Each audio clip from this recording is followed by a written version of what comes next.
अब तक आपने डिजिटल मार्केटिंग, एसएमएमए, कंटेंट मार्केटिंग, ये सारे टर्म्स इतनी बार सुनी होगी और यूट्यूब पे इतने सारे वीडियोस देखे होंगे कि ये क्या है और इसकी इंपॉर्टेंस क्या है, ये मुझे समझाने की ज़रूरत नहीं है। वेल, मार्केटिंग से रिलेटेड मैंने इतनी सारे वीडियोस यूट्यूब पे अपने ही चैनल पे बना रखी है कि आपको कोई भी क्वेश्चन का आंसर ढूंढने के लिए कहीं और जाने की ज़रूरत नहीं है। बट आज की इस वीडियो में हम पर्टिकुलरली एसएमएमए की बात करने वाले हैं, क्योंकि एक बहुत ही कॉन्ट्रोवर्शियल और बहुत ही ओवररेटेड टॉपिक है, राइट? तो लेट्स टॉक। बात दरअसल ये है कि लोग एसएमएमए को और डिजिटल मार्केटिंग को सिमिलर समझते हैं।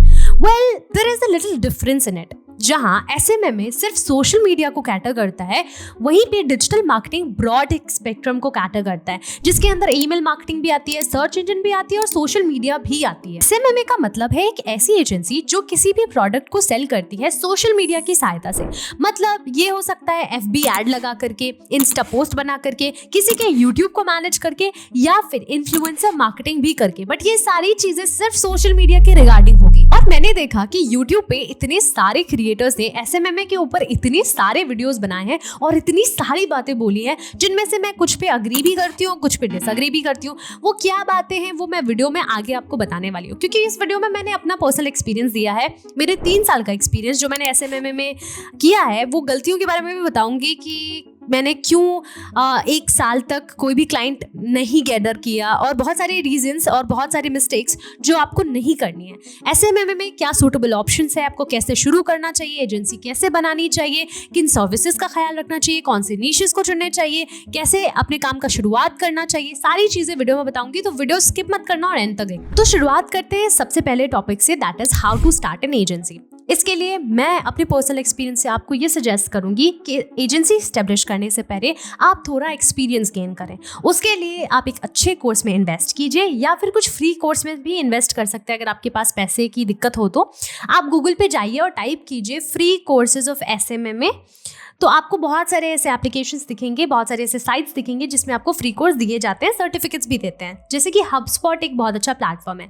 अगर आप चाहते हो तो मैं डिस्क्रिप्शन बॉक्स में लिंक दे देती हूँ कुछ कोर्सेज का, जिस पर आप अपना टाइम इन्वेस्ट कर सकते हैं। इसके अलावा कुछ प्रैक्टिकल नॉलेज गेन करने के लिए आप एक सही जगह इंटर्नशिप कीजिए, क्योंकि प्रैक्टिकलिटी बहुत इंपॉर्टेंट है when it comes to work. क्योंकि जब आप क्लाइंट क्लोजिंग करने जाओगे तो वो आपसे previous work, testimonials, case studies, ये सारी चीज़ें पूछेंगे। तो उसके लिए ज़रूरी है कि आपके पास पहले से ही कुछ काम हो। तो एक्सपीरियंस आपको बेहतर बनाएगी। इवन जब आप अपने क्लाइंट को, अपने टीम को हैंडल करोगे तो उसमें भी ये चीज़ आपको हेल्प करेगी। ये तो कुछ चीज़ें ऐसी रही जो आपको एजेंसी एस्टेब्लिश करने से पहले करनी है। बट एजेंसी को स्टार्ट करने के लिए आपको क्या करना है? तो एजेंसी को स्टार्ट करने के लिए शुरुआत आपको करना है एक नाम से, क्योंकि आपकी एजेंसी का एक नाम होगा। नाम ऐसा होना चाहिए जो छोटा होना चाहिए, क्योंकि जब आप डोमेन लेंगे तो आपके पास एक छोटा नाम अगर हो तो वो सर्च इंजन में रैंक करने में भी हेल्प करता है, एक फैक्टर है उस पर। इसके अलावा आपके नाम में कुछ ऐसे वर्ड ज़रूर होने चाहिए जो आपके काम से रिलेट करता है। जैसे कि हमारे एजेंसी का नाम है चालू ऐड, इसके अंदर ऐड वर्ड हमारे एडवर्टाइजमेंट से रिलेट करता है, जो कि मार्केटिंग का एक पार्ट है। अब नाम ढूंढने के लिए या तो आप अपने खुद के दिमाग का इस्तेमाल कर सकते हैं, या फिर आप एक साइट का इस्तेमाल कर सकते हैं। तो अपनी एजेंसी का नाम ढूंढने के लिए आप इस प्लेटफॉर्म का इस्तेमाल कर सकते हैं, जिसमें ये आपको आपके एजेंसी का नाम ढूंढने में आपकी हेल्प करेगा। तो आप डिस्क्रिप्शन डाल सकते हैं about your business that it is a marketing agency.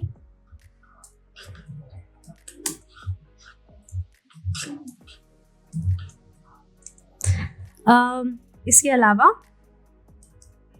आप कोई भी वर्ड इंक्लूड कर सकते हैं। अगर आप अपनी एजेंसी में कोई नाम डालना चाहें, कोई वर्ड डालना चाहें, तो आप वो भी इंक्लूड कर सकते हैं। अगर हम नहीं डालना चाहें तो it's okay and you will update. तो आप देखोगे कि ये काफ़ी सारे आपको नाम दे करके देगा।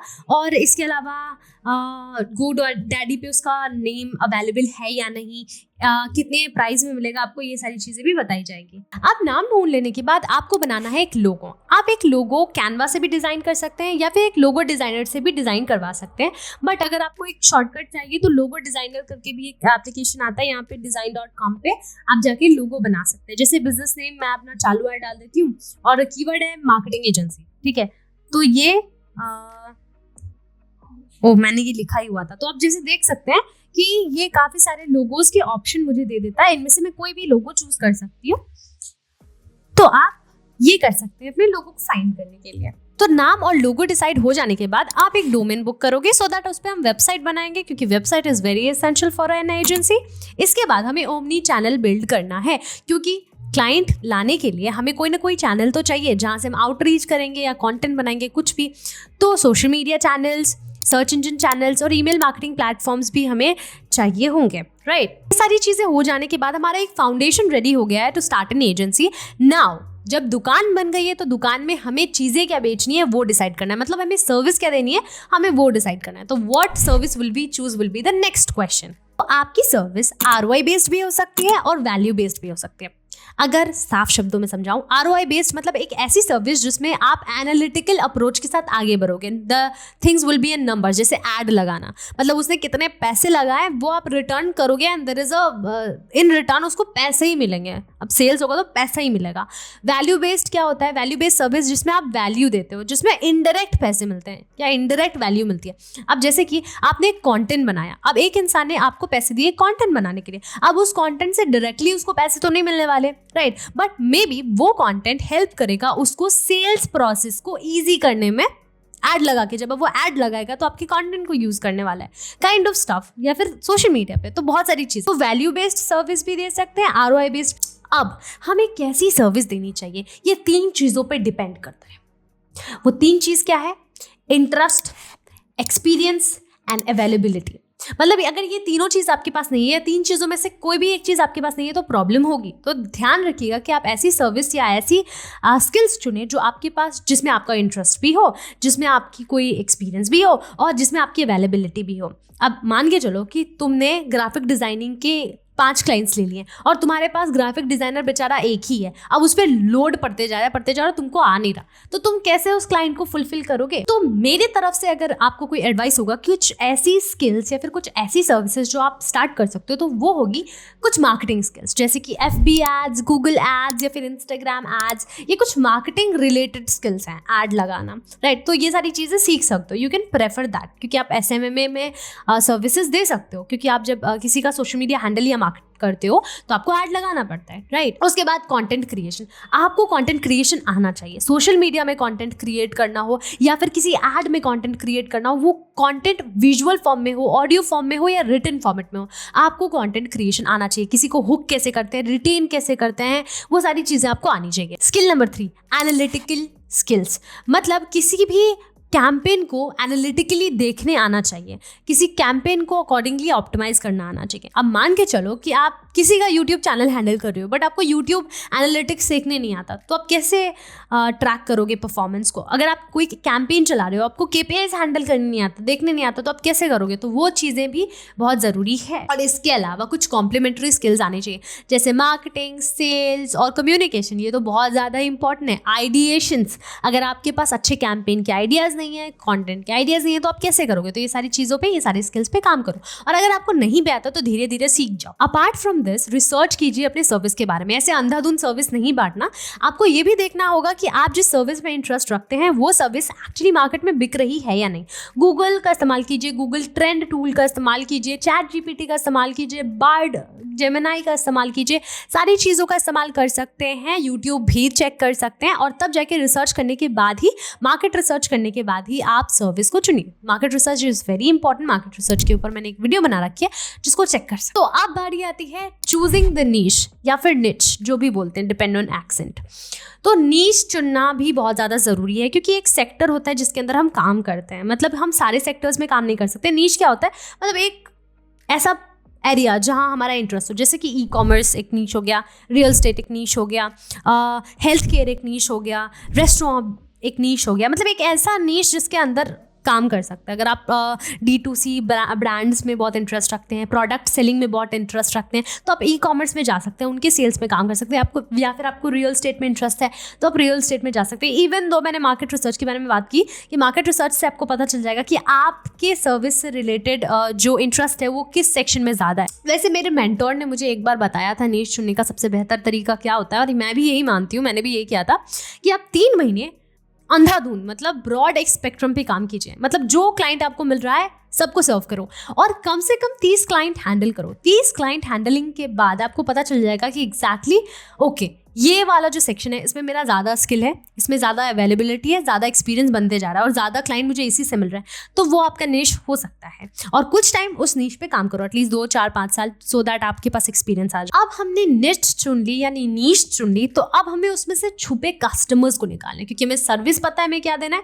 नीश पता है किस में काम करना है, तो अब कस्टमर्स ढूंढने की टाइम आ गई है। वैसे मैंने कस्टमर फाइंडिंग, लीड फाइंडिंग के ऊपर एक बहुत बढ़िया वीडियो बनाया जिसमें मैंने कई सारे तरीके बताए, बट इस वीडियो के लिए भी एक दो तरीका बता देती हूँ। तो सबसे अच्छा तरीका जो मुझे लगता है क्लाइंट फाइंडिंग का वो है लिंक्डइन, क्योंकि मुझे ना ऐसे डायरेक्ट अप्रोच करने में मज़ा नहीं आता। मतलब मैं इंटरेस्ट रखती हूँ अपने क्लाइंट से रिलेशनशिप बिल्ड करने में। तो उसके लिए क्या कर सकते हैं, देखो, अब मान के चलो मुझे लिंक्डइन पे किसी प्रॉस्पेक्ट को ढूंढना है, तो मान के चलो मैंने यहाँ पे लिख दिया फाउंडर्स, ठीक है, ऐसे रैंडमली समझाने के लिए बता रही हूँ, बस फाउंडर्स डाल दिया। तो यहाँ पे जनरली कुछ फाउंडर्स दिखेंगे आपको, कि मेरे डिजिटल मार्केटिंग से रिलेटेड है तो डिजिटल मार्केटिंग से रिलेटेड लोग दिख रहे हैं। बट आप यहाँ पे कुछ कीवर्ड डालोगे जैसे कि ई कॉमर्स फाउंडर्स या काइंड ऑफ स्टफ, तो आपको यहाँ पे लोग मिलेंगे। आप उनके प्रोफाइल पर जाना और सीधे आप एक कनेक्शन रिक्वेस्ट भेज देना, ठीक है। कनेक्शन रिक्वेस्ट भेजना विद अ नोट, आप नोट लिख के भेज देना कि सर मैं फलाना पर्सन हूँ और मेरी ये एजेंसी है एंड मैं ऐसे कंटेंट डालता हूँ और मुझे आपकी प्रोफाइल काफ़ी फैसिनेटिंग लगी, तो मैं चाहता हूँ कि हम साथ में कंटेंट शेयर करें, एक दूसरे को वैल्यू प्रोवाइड करें, और कनेक्ट रिक्वेस्ट भेज दो। और जब वो कनेक्ट रिक्वेस्ट एक्सेप्ट कर ले तो फिर धीरे धीरे बातचीत शुरू करो और फिर उनको वैल्यू दो, कंटेंट से नर्चर करो, एंड देन आफ्टर आप उसको पिच कर सकते हो about your content and about your value in form of your service, ठीक है। तो ये एक तरीका हुआ लिंक्डइन से क्लाइंट फाइंड करने का। या तो आप लोगों से कनेक्ट कर सकते हो या फिर सीधे पोस्ट सर्च करो कि डिजिटल मार्केटिंग मार्केटर्स की नीड है काइंड ऑफ पोस्ट, और वहाँ पे आपको काफ़ी सारे पोस्ट दिख जाएंगे जिसमें उनको सर्विस की नीड होगी, जैसे वेब डेवलपमेंट की नीड होगी, SMMA की नीड होगी, तो आपको वहाँ पे लोग मिल जाएंगे। ये तो इसके अलावा हम फेसबुक का इस्तेमाल कर सकते हैं किसी भी क्लाइंट को फाइंड करने के लिए। मान के चलो कि मेरा ई कॉमर्स मेरा नीश है, तो मैं ई कॉमर्स सर्च करती हूँ, ठीक है। ई कॉमर्स सर्च करने के बाद मुझे बहुत सारे ऐसे ग्रुप्स दिखेंगे, तो मुझे उन ग्रुप्स में ऐड होना है जिस ग्रुप में 10 से ज़्यादा पोस्ट होते हैं, जैसे कि यहाँ पे लिखा हुआ है ना 10+ पोस्ट अ डे।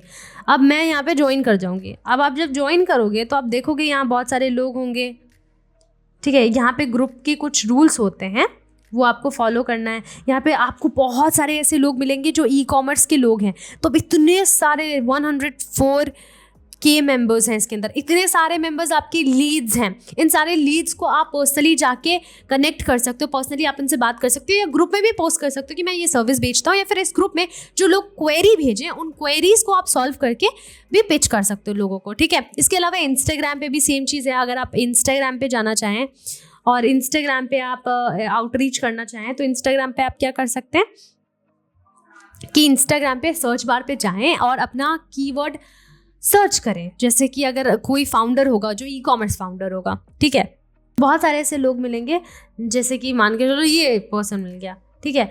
तो आपको इस पर्सन को अगर मैसेज करना है, अगर आपका ये प्रॉस्पेक्ट है, ठीक है, तो आप इनको मैसेज कर सकते हैं सीधे। एक मैसेज फ्री होता है, लाइक एक मैसेज फ्री है इन सेंस आप एक मैसेज कर सकते हो, तो आप एक अच्छी पिचिंग लाइन बना करके उनको पिच कर सकते हो, राइट। ऐसे ही आप यूट्यूब का भी इस्तेमाल कर सकते हैं क्लाइंट ढूंढने के लिए। आप यूट्यूब पे भी जाके सेम सर्च टर्म डालें, आपको बहुत सारे चैनल्स ऐसे मिलेंगे जिसपे बहुत कम रीच है, ठीक है।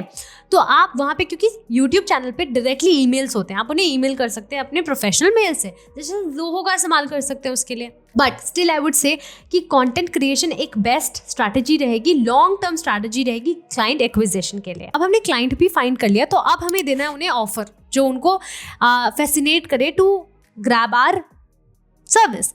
तो अब ऑफर देने के लिए हम क्या कर सकते हैं, कुछ लोग आपको सजेस्ट करेंगे कि 25% ऑफ कर दो, कुछ लोग सजेस्ट करेंगे 30% ऑफ कर दो, बट ऐसे ऑफर नहीं बनता। Actually in terms of price हम ऑफर देते ही नहीं है, हम ऑफर देते हैं इन टर्म्स ऑफ वैल्यूज। कैसे समझाती हूँ, याद रखना कि हमारे काम का कुल लागत जितना होता है हम उनमें से 1 रुपए भी ऑफर नहीं देते। फॉर एग्जाम्पल, तुम्हारे एक सर्विस का चार्ज 20,000 रुपीज है और प्रॉफिट हम बेसिकली 40% रखते हैं, तो 28,000 रुपीज हुआ लमसम, ठीक है।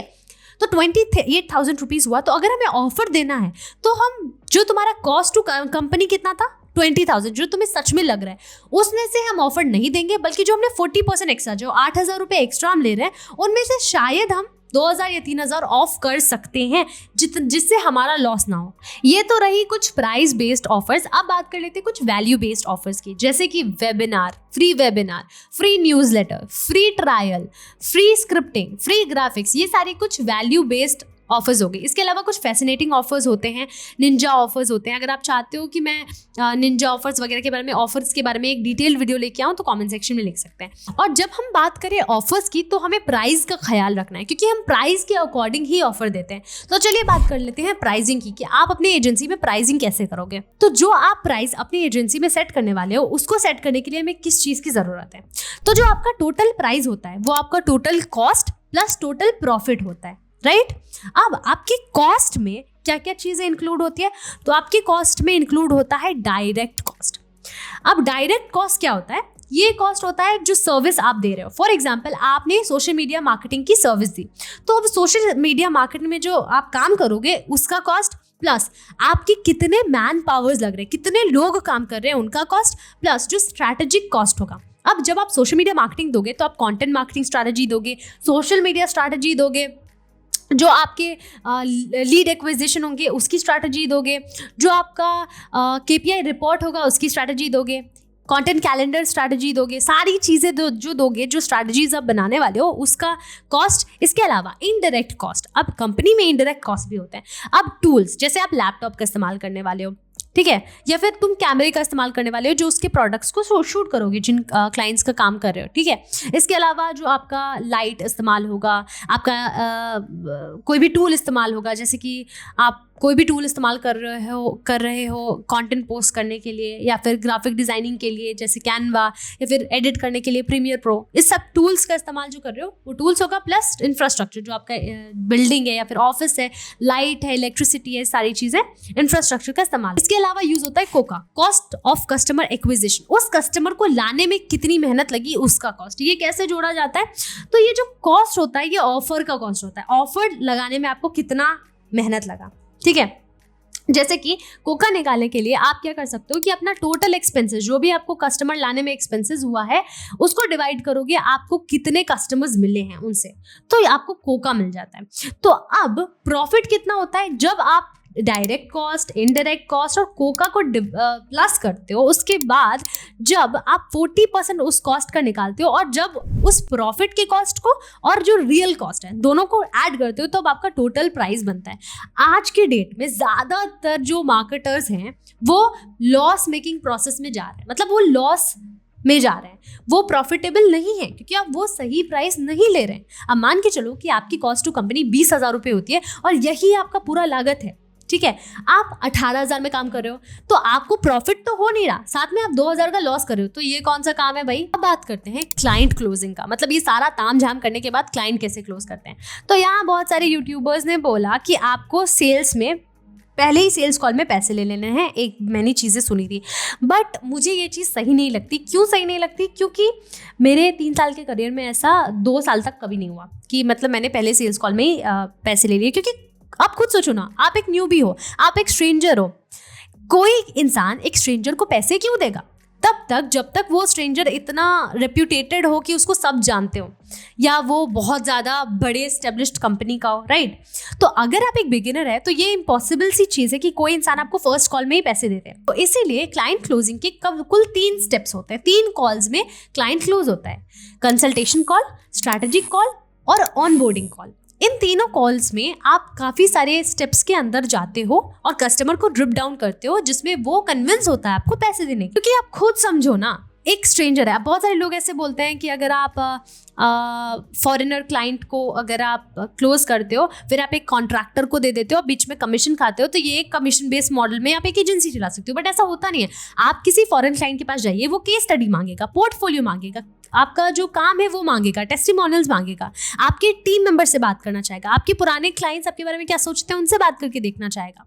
तो आप कैसे ये सारी चीज़ें करोगे, right. You have to be transparent, और ट्रांसपेरेंट होने के लिए आपको वैल्यू देनी पड़ेगी उस बंदे को उतनी ज़्यादा। अगर आपके पास इतना काम नहीं है तो आपको उतनी ज़्यादा उसको ट्रस्ट दिलानी पड़ेगी खुद पे, राइट। तो मैं इस चीज़ को नहीं मानती। तो मुझे ऐसा लगता है कि अगर आप एक बिगिनर हो तो आपको एक प्रोसेस के साथ चलना पड़ता है। क्लाइंट ऑनबोर्डिंग और क्लाइंट क्लोजिंग अपने में एक बहुत ब्रॉड टॉपिक है, इसके ऊपर मैं एक छोटा सी वीडियो में नहीं बता सकती, वीडियो ऑलरेडी बहुत लंबी हो चुकी है, तो हमें इसे एंड करना पड़ेगा अब यहीं पे। तो अगर आप चाहते हो कि मैं पूरे क्लाइंट क्लोजिंग के ऊपर और डिजिटल मार्केटिंग के ऊपर एक कोर्स लेके आऊँ जिसमें मैं सारी चीज़ें इन डेप्थ आपको बताऊँ, हर चीज़ जो मैंने अभी बात करी है, तो आप कम से कम 100 कमेंट्स कर सकते हो। उसके बाद ही मैं कंटेंट बनाऊंगी, क्योंकि कंटेंट बनाने में बहुत मेहनत लगती है यार। आई थिंक पिछले 30 मिनट से शायद मैं बोल रही हूँ, और ये वीडियो ऑलरेडी बहुत लंबी हो गई, तो प्लीज़ वीडियो को पूरा देख लेना और सीधे स्किप मत करना, और कमेंट्स में ज़रूर लिखना कि तुम लोग क्या सोचते हो इस बारे में।